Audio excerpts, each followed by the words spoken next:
What happened? Not showing up. Oh, scary.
You want water?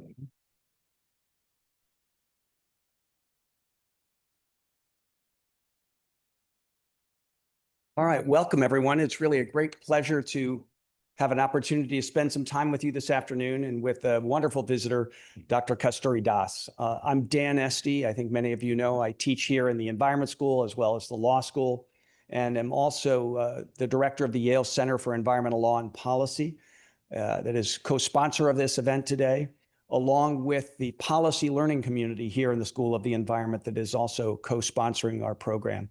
So it's really a pleasure to have Professor Das with us. She is here as a Fulbright-Kalam fellow and spent a year with us at the Center for Environmental Law and Policy. And she's had a project ongoing over the course of several years, but continuing in her time at Yale, looking at the global trading system and trying to understand how the difficult to decarbonize industries with a particular focus on steel are going to go forward and how that transition can take place, recognizing the challenge of needing to find ways to ensure that the global south as well as the global north is moving that process forward.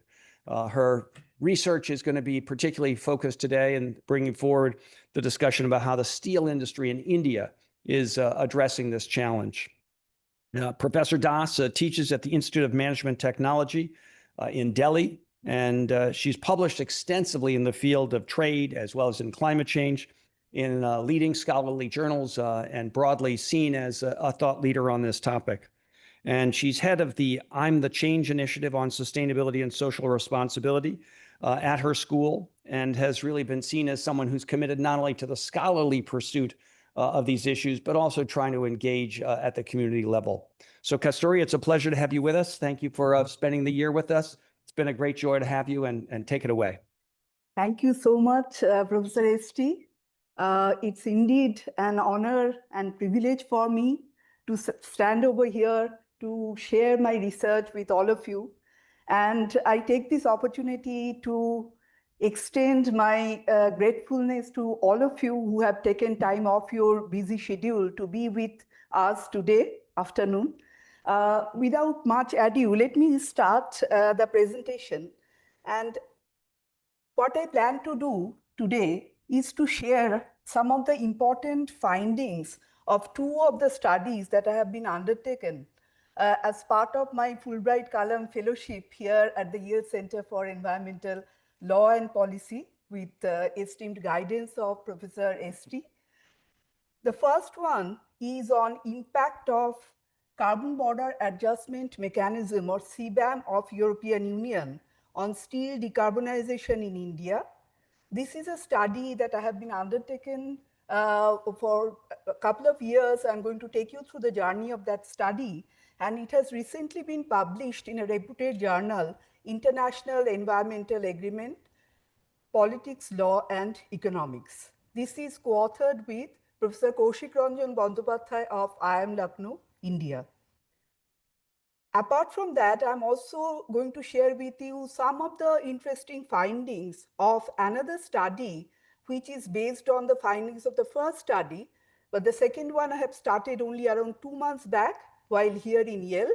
And this study is trying to look at what role the multilateral trade regime of the World Trade Organization can play in the area, particularly of border carbon adjustment and cooperation around that. As Professor St pointed out, that this is a very important area and we have been working in this. It is not only about sharing my research today, it's a very important milestone in my professional and personal journey. So with your kind permission, I would like to take a moment to take you back, a step back, and share with you a little bit about the genesis of this research and also a little bit of personal reflections. This research started with the Remaking Trade project headed by Professor St and colleagues. And it was September 2022 when Professor St and colleagues invited me to join for the first workshop of the Remaking Trade project in France. And during that particular workshop, I shared the idea. That's how it all started. Then we came up with a draft white paper. This was presented in European Union in International Affairs 2023 conference in Brussels. And this was organized by Professor Goran Tominiani and colleagues from DCU. Then the white paper got published and it was presented in a multi-stakeholder dialogue that my home institution, Institute of Management Technology, Ghaziabad in Delhi, organized together with the Remaking Trade project. This was also the beginning of the collection of the primary data for this study, and it was a great event. It was again another version of the paper got presented in DCU for another workshop in September 2023. And to cut a long story short, in August 2024, I arrived in Yale as a Fulbright-Kalam climate fellow.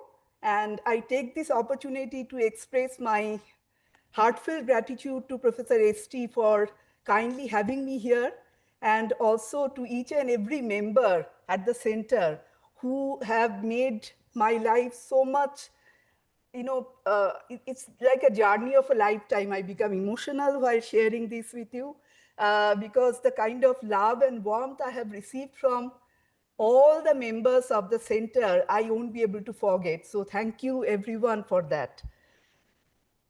And I, of course, would like to thank the Fulbright office in the United States and in India for the generous support they have provided. A little bit of a personal note here. Fulbright has been like my dream, and in 2011, I planned to apply for the postdoctoral Fulbright fellowship, but some obstacles came along my way and I could not apply back then. But it was there in my mind somewhere, but I kept going along my professional journey. And 13 years after, finally, I'm here with my Fulbright fellowship, but not as a postdoctoral fellow, but as an academic and professional excellence fellow, which is the senior most level of the Fulbright fellowship. And doing it with none other than the original Professor Daniel St. And I can't imagine, if this is not dream come true, then what else is? Because when back in the year 2000, I remember I was doing my first job at the Center for WTO Studies in New Delhi. And I was given the assignment to work on trade and the environment. And the first book I came across was Greening the Gat, and written by none other than Professor St. And little did I imagine back then that 25 years later, one spring afternoon, I'll be standing here in front of Professor St. and all of you and sharing my research on trade and environment. I really feel blessed today, and that's why I would take your permission to share my gratitude to some of the colleagues who have been constantly behind my professional journey. Professor Peter Newell, Professor Michael Grubb, Professor Michael Mailing, Professor Suzanne Droge, Professor Harro van Asselt. They are like my mentors and also co-authors. And also in my home institution, our previous director, Professor Vishal Talwar, who forwarded very generously my Fulbright application, but now has moved on to another institution. Our current director, Professor Atish Chattopadhyay, and our current Dean Research, Professor Rakesh Kumar Singh. I'm really grateful to all of them and all my colleagues and students for all the support they have provided me. I would also like to put it on record, the support I received from 4 of my friends, Shaptoshi, Ronita, Madhuparna, and Shubir, when I came to US for this journey. And they made my life here much more easier. So I would like to share this with all of you. And of course, my family. My sister, Manjuri, my brother-in-law, Amol, my cousins, my nephew, and my husband. I'm sorry for this long list, but it really means a lot for me. Before getting along, I'd like to dedicate this presentation to my parents, my late parents, Srimati Pranati Das and Sri Robindranath Das. With that, let me get into the real presentation, and thank you for your patience. Carbon Border Adjustment Mechanism, or CBAM. This is a term that has been introduced by the European Union when they introduced this measure, which is a measure in the interface between climate change and trade. You can call it a climate-related trade measure. However, CBAM is not something that is for the first time discussed by European Union. The traditional term that has been used for many, many years by the policymakers as well as academics alike was border carbon adjustment, or BCA. But EU coined this term CBAM. So for today's presentation, what I'm going to do is I'm going to use BCA for, in general, this kind of measure, and CBAM for the measure that EU specifically has introduced. In order for, I don't know how much you are aware of these things, so I would like to make it very simple for everyone to understand, so that I don't want anybody to be lost. So if you have to understand CBAM, you have to understand what is carbon leakage. Carbon leakage is defined like this, but let me explain it using this infographic. I come from economics background, and in economics, we make a lot of assumptions. So like that, let me make this assumption that we are in a world where there are only 2 countries, country A and country B. And you have steel plants in both the countries. Steel is a highly emission intensive sector. Steel often is also a sector which is hugely traded. By trade, I mean, of course, export import. So steel is often referred to as emission intensive and trade exposed sector. Now suppose that there is this emission, that greenhouse gas emission that is happening from steel production in both the countries. But country A now thinks that it's high time that the emission from the steel sector has to be reduced, and they introduce a carbon tax for that. Of course, the companies who are producing steel in country A, they have to undertake some measure by spending money to reduce their emissions so that their tax burden gets reduced. And as a result of that, emission in the steel sector in country A gets reduced, at least to some extent. However, there is no carbon tax in country B. Now suppose import starts coming in from country B to country A. What would happen in such a scenario? At least 2 related things we can imagine that can happen. The first is, think of the businesses in country A.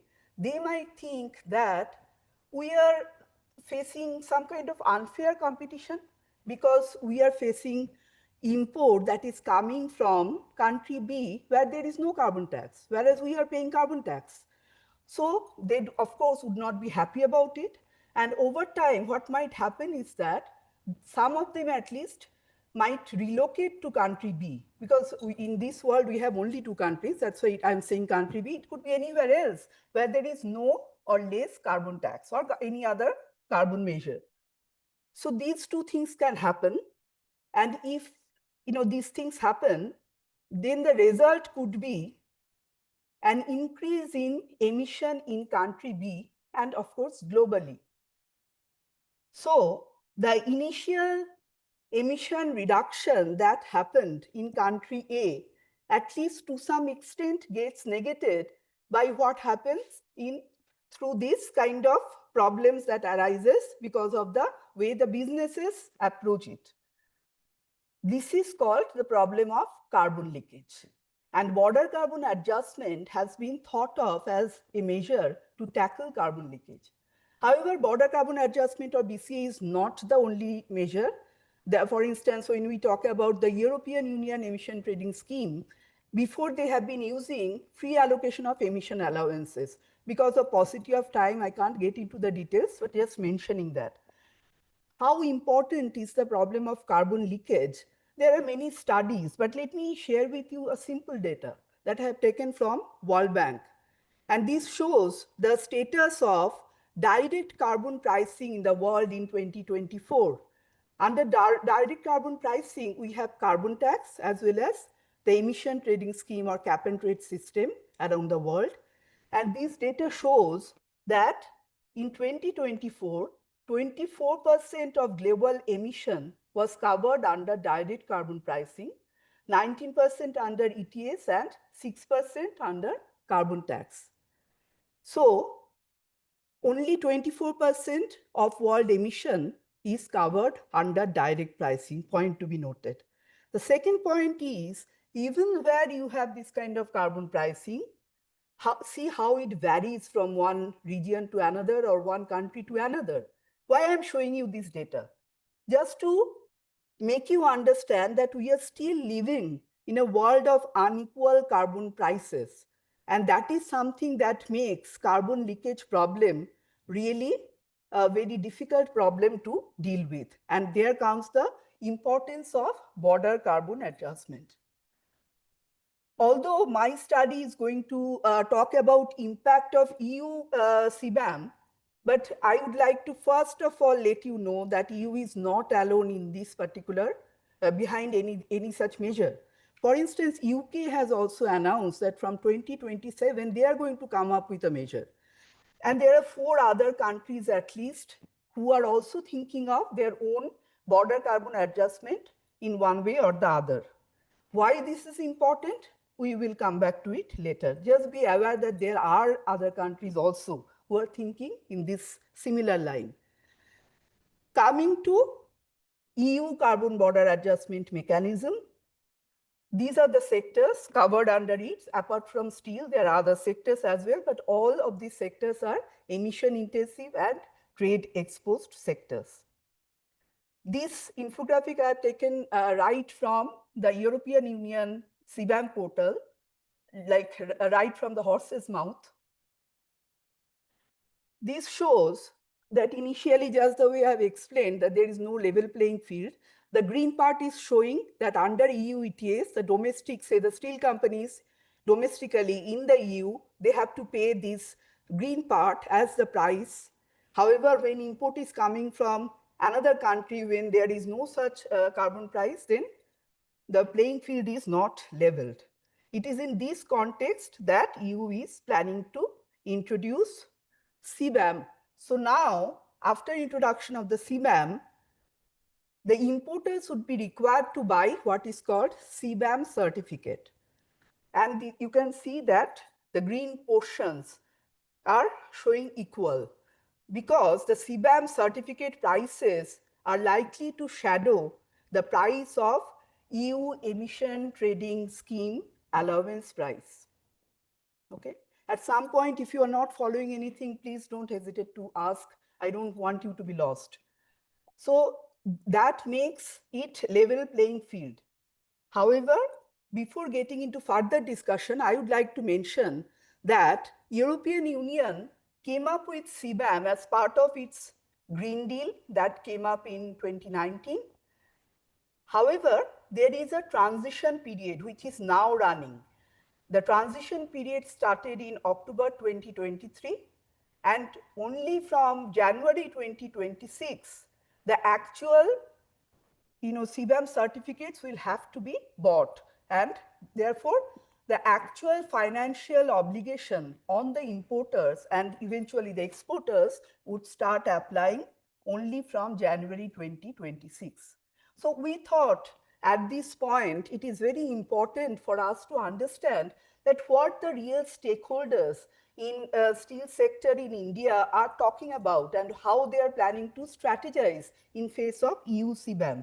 This is what we tried to do, because if you look at the EU CBAM, apart from tackling carbon leakage, they also have another objective, that is to encourage enhanced decarbonization in the trading partners, like India is a trading partner, for instance.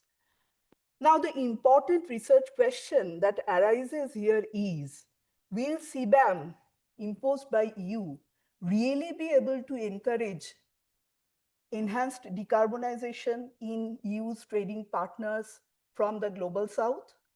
By global south, I mean developing and least developed countries. India is a developing country. So in order to understand this particular research question, we tried to look at steel industry in India as a case in point. Coming to the conceptual framework of the study, it builds on what Professor Anu Bradford of Columbia University calls the Brussels effect. And this is, I'm showing you the book that she came up with in 2020. What is Brussels effect? The idea behind Brussels effect is that it is about EU's power or the ability to transmit its own regulation beyond its border unilaterally, that is, without any kind of international cooperation or any kind of agreement with some other country where the regulation is getting transmitted. It all happens through the market force. How it happens? Let me explain simply. Think of, suppose in India, there are exporters who are exporting to EU, and EU comes up with a regulation. In order for the exporters from India to continue to export to EU, they must abide by the regulation, otherwise they won't be able to export to EU. So they try to get things in shape so that they can abide by the EU regulation. Of course, it would be costly for them because, of course, when we are talking about a regulation that EU is coming up, generally it happens that it is more stringent than other parts of the world. That's why it is so important. Now, after they have spent that amount of money, these exporters in India might actually negotiate with their own home government, like here in India, Indian government, so that the government of India also comes up with a regulation which is similar to EU regulation. Why they would do that? Because there may be other players in the same industry who are not exporting to EU, but selling in the domestic market in India. So these exporting companies have spent money to meet the expensive way of meeting the EU regulation, and they are facing competition from other companies in India in the domestic market who have not tried to abide by that higher standard of regulation. So they will not get the level playing field. So that's why they would try to negotiate with the government of India, so that government of India also comes up with similar higher standard of regulation. That is the whole idea of the Brussels effect. So it is happening through the market forces, through these companies who are trying to export to EU. So the first part of it happens on the business, and later on that those businesses influence upon the government. So in the process, the initial EU regulation gets transmitted to India, and that is the whole idea of the Brussels effect. In our paper, there are details about it, so I'm not getting into because of the paucity of time. These are the 5 factors that need to be present in order for the Brussels effect to be working. Coming to the hypothesis of this study, our hypothesis is that CBAM will induce the Brussels effect on steel decarbonization in India. And As the way I have explained, it can be looked at whether it has happened or not, or likely to happen or not. It can be looked at from two angles, from business angle as well as from policymakers and government angle. When it comes to business, we are going to look at big businesses as well as small players. Coming to methodology and data sources, we are using a qualitative methodology, and apart from secondary sources of data, we have collected primary data by going back to the real stakeholders. We went to 41 stakeholders of different kinds and using qualitative questionnaire collected the data which was the basis of our study. And these are the different categories of stakeholders that you can think of steel decarbonization in India. We have tried to cover most of the stakeholders, and these are all senior level people, so that we actually get to understand the reality which is truer to the actual reality.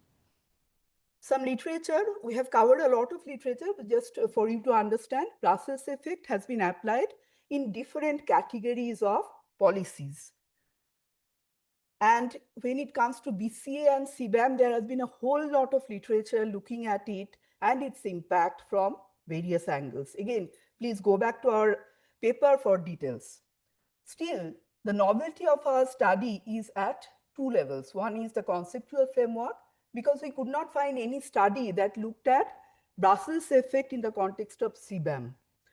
Also in terms of methodology, because there are many modeling studies who tried to focus what may be the impact of CBAM, but we could not find any study on impact of CBAM in India that tried to collect qualitative data from the stakeholders right away and also tried to put it under an academic conceptual framework. Why steel industry in India? Of course, before India, let me talk about the steel industry. As I told you, that steel is a highly emitting industry, and it contributes 8% of global emission at this point. And as per the International Energy Agency, you have to reduce emission in the steel sector significantly if you have to meet the Paris Agreement's goal. And here you can see that different countries who are the main producers of steel. Point to be noted, India is the second largest producer of steel, but it's a distant second after China, as you can see from the data. Still, it's an important producer, and India is on a growth path, and steel sector is also going to produce a lot of steel in India. So, and also it so happens that the emission intensity of steel in India is far higher than the global average. All this makes it clear that you have to decarbonize the steel sector in India significantly for decarbonization of the global steel sector. Coming to export and import, the point to be noted here is European Union is the largest importer of steel. This is very important. Coming to salient features of steel sector in India, we have actually looked at in great detail the steel sector in India, but I can't tell you all that. For our purpose, certain things are important so that you understand better what we are going to share next. Steel sector in India can be divided into two parts. One is the primary steel sector, the other is the secondary steel sector. Now, the primary steel sector is basically dominated by big players, and the technology that they use is BF-BOF, or basic blast furnace and basic oxygen furnace, which is the most emission intensive way of producing steel. However, I would like to mention that BF-BOF is also the technology that provides a very good quality of steel. And not only in India, but globally, steel BF-BOF is the mainstay of production, producing the largest share of steel globally as well. Coming to the secondary steel sector, it can be noted here that it is dominated in India by the small players or SMEs. And there are two kinds of technologies which are used here with different emission intensity, as you can see from here, which is less than the BF-BOF. Point to be noted. But the big players contribute 46% of production, and the remaining part is contributed by the SMEs. So SMEs do play a very important role in steel production in India.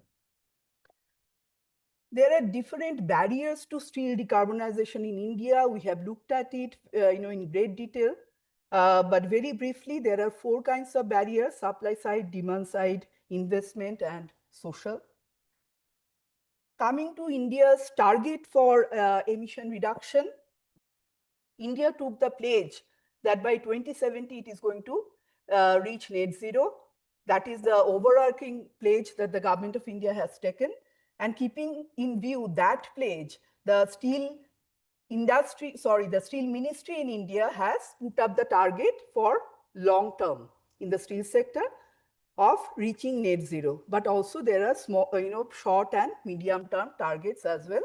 And correspondingly, there are different policy focus areas, which I have mentioned here. What is the exposure of Indian steel sector to EU and also EU CBAM? Before getting into that, I would like to bring your attention to the fact that if you look at this table, it shows that India is not exporting a huge proportion of its production because India has a huge domestic market for steel. And that is a very important thing to understand in order for us to understand the strategy that companies in India can adopt in face of CBAM. This graph is showing India's exports of steel and articles of steel to EU and the world. And the point to be noted here is you can see that the share of EU in India's global export of steel is showing an upward trend in the recent past.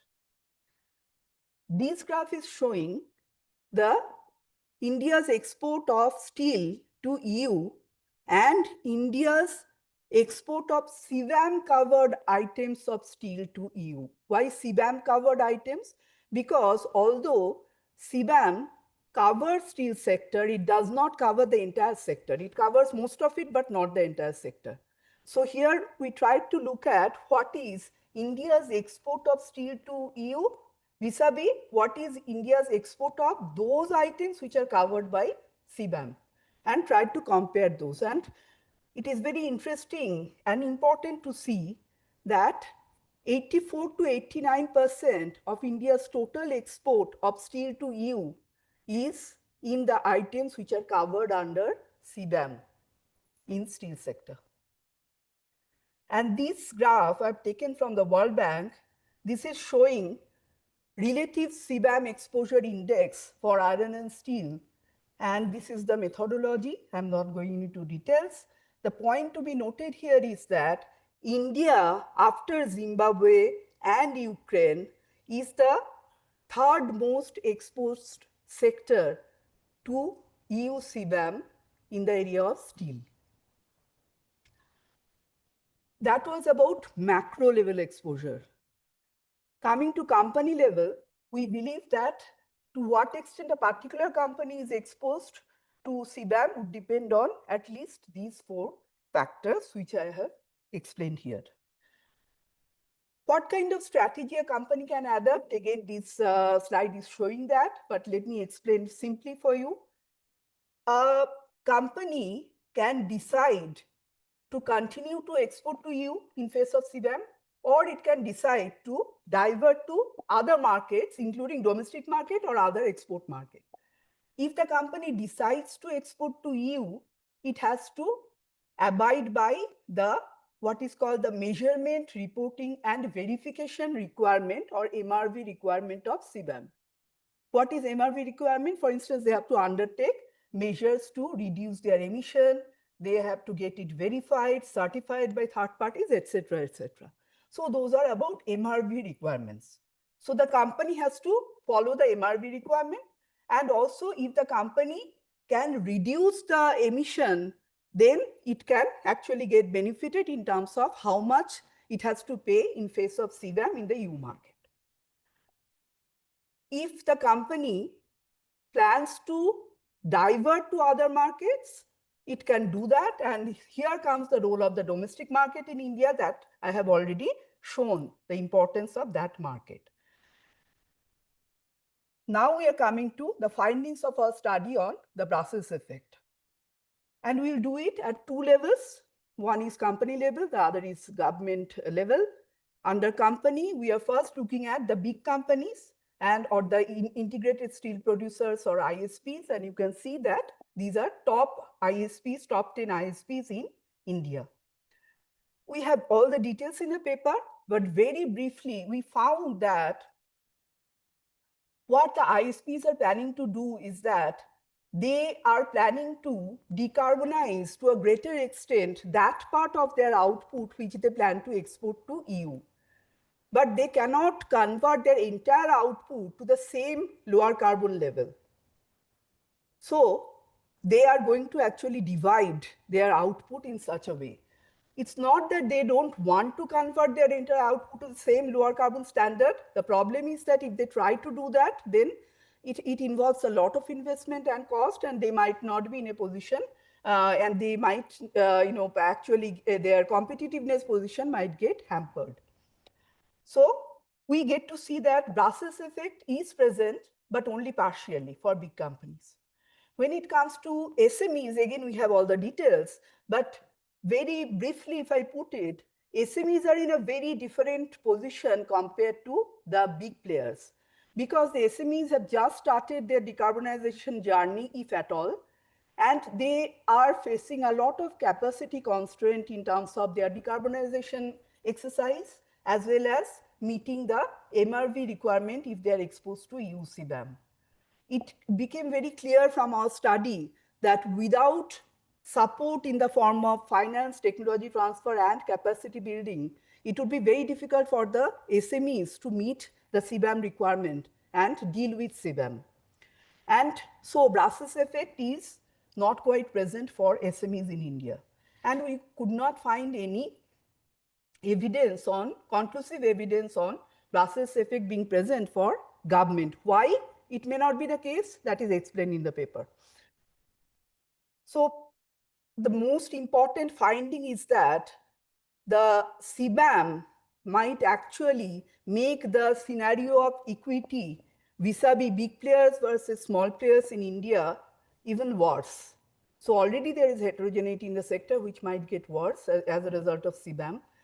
And in that context, we argue in the paper that EU and other BCA imposing developed countries may consider combining CBAM or BCA kind of measure with incentives in the form of finance, technology, and capacity building if they really want their trade partners from the global south, particularly the small players in those countries, to decarbonize. And here there are some design recommendations that we came up with. One is about to provide carve out for the SMEs. The other is, of course, support in terms of technology and capacity building. Third is cycling of the revenue from BCA. And fourth is, rather than having BCAs in a unilateral manner, having it in a cooperative manner. Why cooperation is important? Because as I have shown you, there are at least 5 other countries who are thinking in terms of coming up with their BCA. Now think, if these different countries come up with their own BCAs with different requirements, what would happen to the exporters?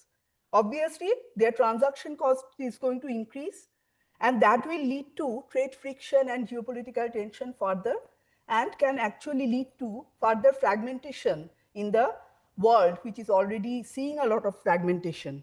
It also risks vitiating the atmosphere for further cooperation, which is essential for meeting Paris Agreement's goal. And that's why we need cooperation. And that brings us to the second study, which very briefly, a few slides I'm going to share. This is, since it's not a published paper, so here I'm showing you the methodology, but very briefly, if I put it, then we used the World Trade Organization portal. There is a search engine. We tried to search for documents on border carbon adjustment. From 1994 to February 2025, we came across, through this search, 327 documents. 124 could not be downloaded because of access restriction.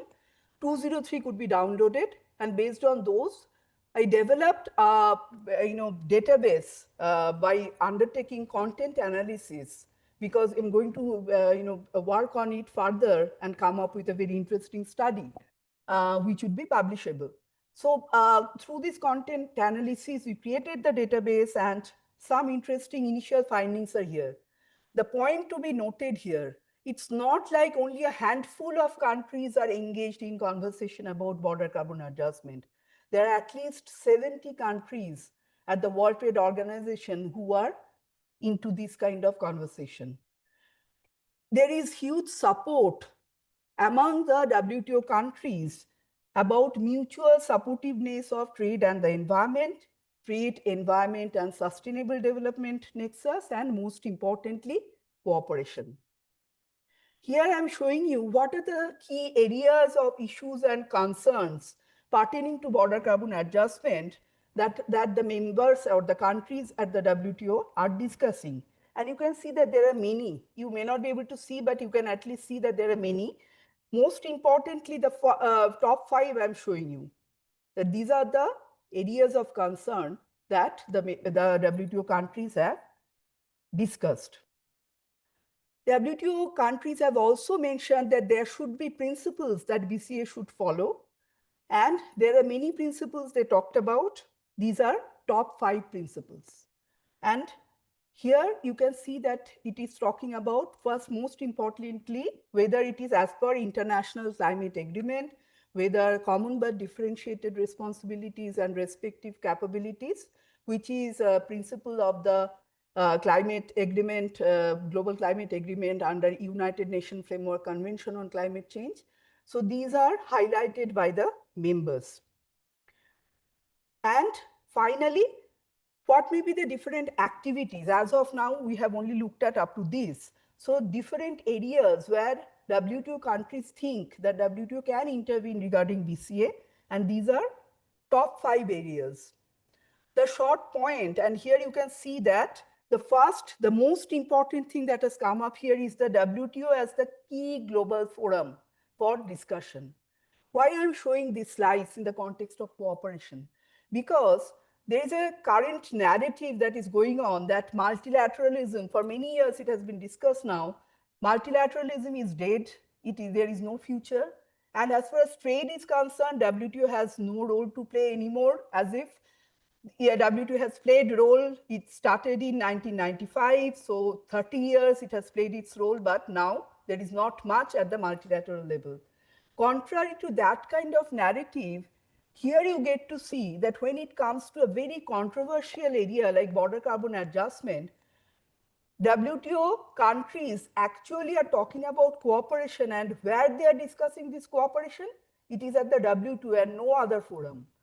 So there comes this question that whether we can take such conversation forward and think of more cooperation around border carbon adjustment rather than going for unilateral measures which might lead to greater fragmentation in the global economy. So that is what I wanted to share with you. I stop at that, and we have some 10 minutes or so for questions. Thank you.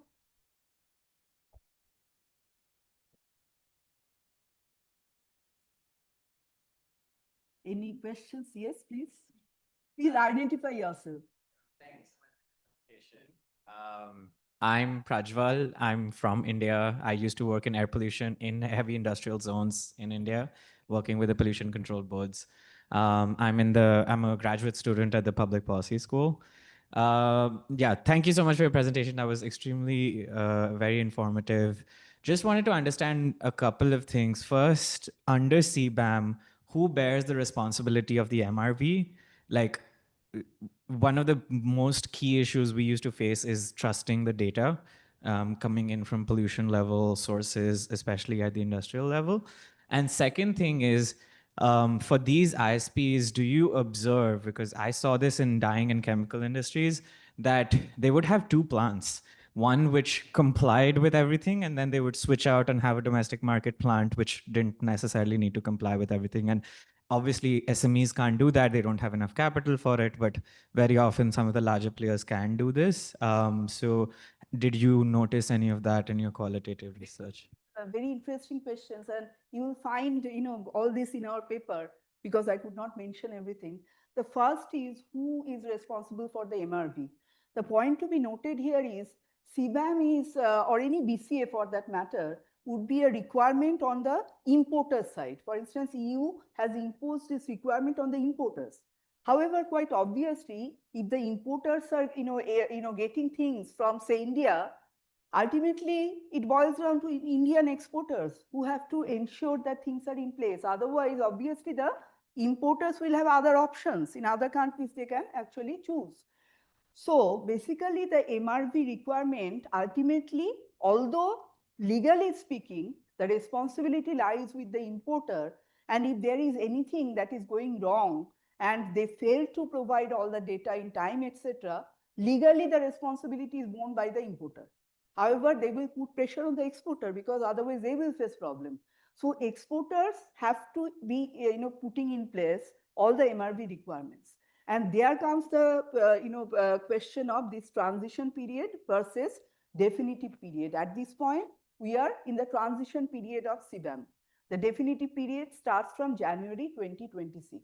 That's why I'm saying this, because you talked about that, how far the data is reliable. In the initial transition phase, because it is just starting, they're trying to understand, they're also putting in the rule book, etc. Because very recently also they have made changes, they are going to make more changes in the EU level. Now, so during this transition period, there is no third-party verification required. However, from 2026, there is a requirement of verification by third party and certification so that those data are reliable. And that is going to come up, and there also comes this question of that SMEs are going to face more problem to deal with such kind of thing. Coming to your next question, yes, you are absolutely right. And this is what we have mentioned because of, big players mentioned that most of the cases they have more than one plant. And it is very easily they can do that. And recently, only 1 week back, we saw JSW Steel is the second largest, and they have come up with a green steel plant. Only 1 week back, we saw that in the news. So that show, and it is clearly mentioned that it has been put in place to meet the CBAM requirement. So that shows that what they told us in many of these companies is actually indicating towards the right kind of finding. So in a way, it is supporting our finding. So yes, you are absolutely correct. So very easily they can actually divide their output, and based on carbon intensity, they can do so. Thank you. Yes, please.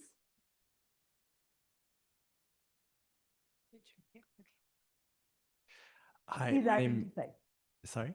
Please identify yourself. Yeah, my name is Nate. I'm a second-year master's student here at the School of the Environment. Thank you so much for the chat. Thank you. Been thinking about this a lot over the last couple of years. So I also have two questions. The first one is, and it was interesting to see you talk about cooperation, because a lot of my work is actually with UNFCCC, with like the UN climate negotiations. And for the last 2 years, especially, at least for the last 2 years, maybe the last 3 years, increasingly countries are pushing for an agenda item on unilateral measures, very specifically on CBAM. And so I was curious if you have any thoughts on whether or not the UNFCCC has a role in kind of global cooperation around CBAM, in addition to or instead of, or maybe not at all, like the WTO. So that's my first question. And the second question is, when it comes to cooperation, if we create like a global BCA, what's the difference between a global BCA and just a global tax? Okay, good questions, very interesting. First of all, whether UNFCCC has a role, yes, because if you look at the legal text of UNFCCC under Article 3.5, it actually shadows what is there in the Article 20 of GATT, the General Agreement on Tariffs and Trade, which is now subsumed under the WTO since 1995. Both these, if you look at the provision under Article 3.5 of UNFCCC, it clearly says that it is trying to tell the member countries or the parties that don't go for unilateral measures, and don't go for measures which would be actually protectionist. Don't go for such trade measures. So this was used by China, India, and many developing countries to make submission. Under UNFCCC, there is something called the response measure. So the conversation on the response measure, under that, there were many submissions that happened. There were also submissions about mechanism on finance, technology transfer, etc. There were also submissions about whether intellectual property rights can be made easier so that technology transfer can happen. But actually, if you see that, you know that when these agreements take place, like Paris Agreement, there would be a lot of brackets. So many things were in brackets when the Paris Agreement was coming up, and later on also. But ultimately, in the final text, these things did not actually figure out. So it is not going anywhere in terms of cooperation under UNFCCC, though there is some discussion as part of the response measure. The second question is regarding, when I say about cooperation, I'm not saying that global BCA, because as of now, as I have shown you, that there is no single global carbon price, and we are not close to any such single global carbon price. However, when I'm saying cooperation on BCA, the idea is that if many countries are in any case unilaterally coming up with BCA, why not they negotiate so that the requirements are talking to each other? For instance, after EU, UK is the next country which has advanced most in terms of their BCA. They are calling it UK CBAM. Now, if you look at comparison between EU CBAM and UK CBAM, you will find that already there are differences. And recently there is news that UK is planning to actually align with EU in terms of, so that export of UK to EU does not have to face CBAM. So they are trying to link this to ETS. However, as of now, in terms of what sectors are covered, what kind of emission, whether scope 1, scope 2, there are differences already. And if you look at other countries, for instance, in US, there is no carbon price as such, but there are some bills. And they might, if they at all come up with, it might be in a very different form. Whether that is good or bad, I'm not going to make any value judgment. The whole idea is that if there are many such BCAs with different requirements, then it would create problem for the exporters. So that is not something which is good. And it is important that these measures talk to each other, and there comes this question of what is called interoperability of these measures, which is an important area of cooperation. I hope I answered your question. Thank you. Okay, If we you have time for one more quick question and The quick last answer. one. Yes, I think Rose had a question. Yeah. Okay. Okay. Yes. My apologies. Over here. Thank you for the comprehensive presentation. Jim Connaughton, a board member of the Right, Yale. right, I know. We've had 35 years of experience with the ozone depletion excise tax that the U.S. imposed globally, which was the first CBAM, or the first BCA equivalent. I'm curious because India and China in particular were key players in being affected by that tax, but also receiving revenues through the system to make the transition. So what parallels can be drawn between what seems to be the success of that and no lawsuits or opposition to this conversation where it seems there's a lot of anxiety, but it's effectively the same thing? Yes, absolutely. Thank you so much for this. Professor Dan would agree with me that at some point I discussed with him that we looked at Montreal Protocol and the success of that, because it is considered to be an environmental agreement which is most successful, and also in terms of financial mechanism as well as technology transfer mechanism. So my idea when I came here was to look at how far this kind of thing that happened in case of ozone layer can be to what extent replicated in at least in the emission intensive and trade exposed sector like steel. That was my initial idea, but then we discussed also. But things changed rapidly over the past 2 months or so. Because when we talk about any climate club or plurilateral initiative, like if you think in this area, then we also have to think that which are the main countries and whether they can be on board.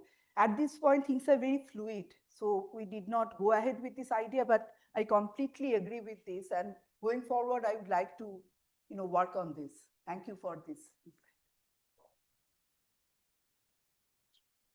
So Kasturi, thank you very much for your presentation. Thank you all for being here. We have a little reception just outside the door. I hope you'll join us in celebrating not only the talk, but Kasturi's year with us here at Yale. So thank you, Kasturi. Thank you so much. Thank you, everyone. Thank you.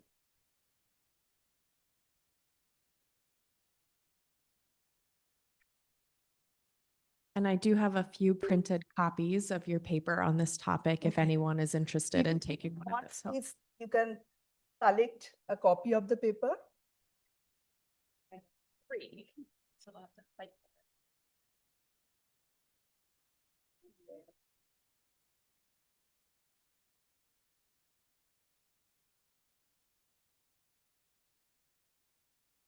Really?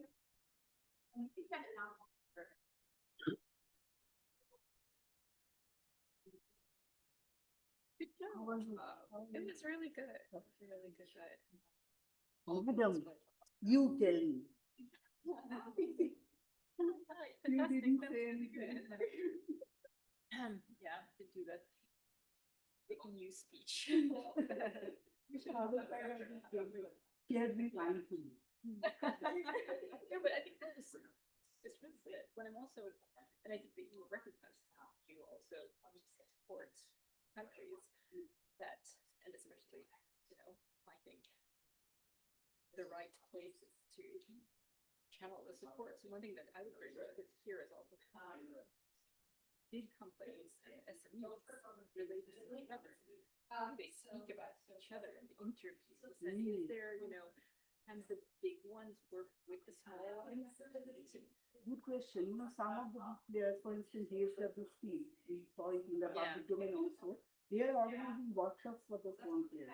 Yeah. Because to help them decarbonize.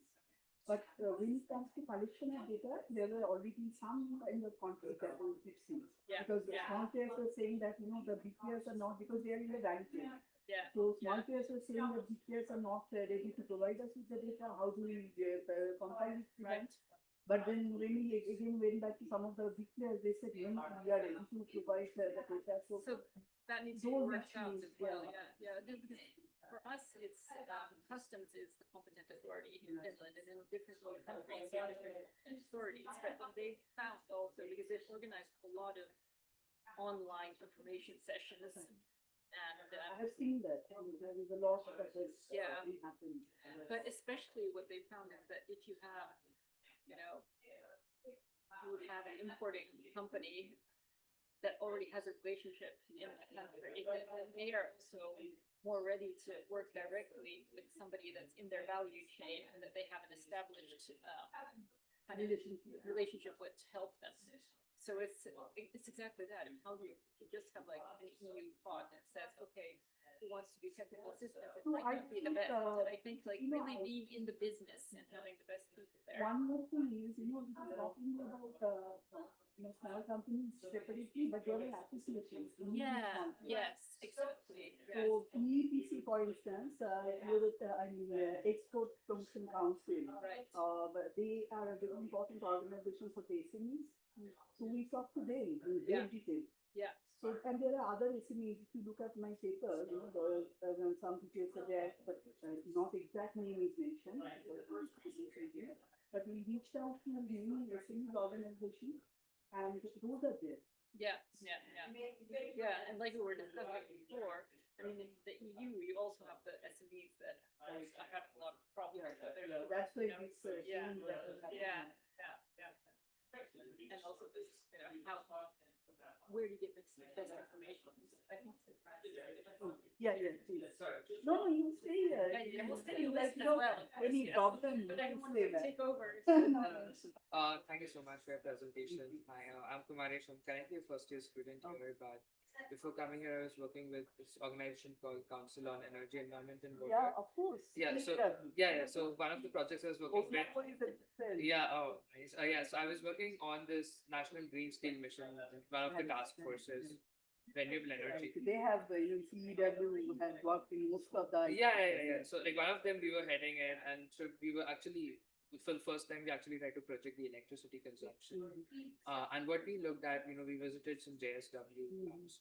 A lot of for JSW also because they make cement, steel, and they have like power and the same thing. And because of how you can use the slag from steel production and this you use slag for cement and then again fly ash from coal again cement. So a lot of those advantages, which is why they are not willing to give up coal as a thing. So what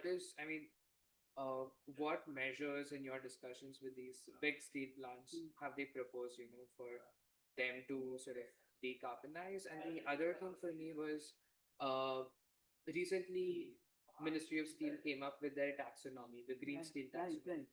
Is that going to help? Like, have you compared the EU standards with like the No, we have not looked at because this was beyond the scope of this paper. Right. But I'm going to work further on that, on the taxonomy, and it came up later. Yeah, it was very because recent. we submitted the paper in July. Yeah, okay. Yeah. And taxonomy came, later. Yeah, it was very recent. So it was very recent, but we incorporated the taxonomy in the paper, but not in great detail. But I think it's a very important area. They have tried to, because definition of green steel itself is very important, Yeah, but there is no single definition of green steel. So that's why this taxonomy has come up. But some of the experts we were talking to, they were not really happy about the taxonomy. Yeah, so even as Even if doesn't it's go. not very, it's not going too enough. far. Yeah. So that's why we really need to look into it in greater detail. But yeah, we are going to look at that. And regarding the JSW, it's like I mentioned, the JSW has come up with a green steel plant, and they are planning to decarbonize. And in their annual report also they mentioned about those things. Their sustainability report also they mentioned. But you are absolutely right, because they are into many things. They are not only into steel. Yeah. So, and it's not like they are going to completely transform their entire production. Yeah. That is not going to happen easily. For sure. So, Yeah, no, I agree. And I think like the strategy of JSW trying to decarbonize just one plant because yeah, they're exactly. exporting to EU, but they don't want to But they don't get the cost export too much. advantage. It's about 10 to 20% max for the ISPs. Yeah, So they can easily do that. yeah, exactly. Yeah. And But yeah, they have for domestic market to fall back upon. yeah, and it's going to grow anyway. It's the going to grow next anyway. few So, years.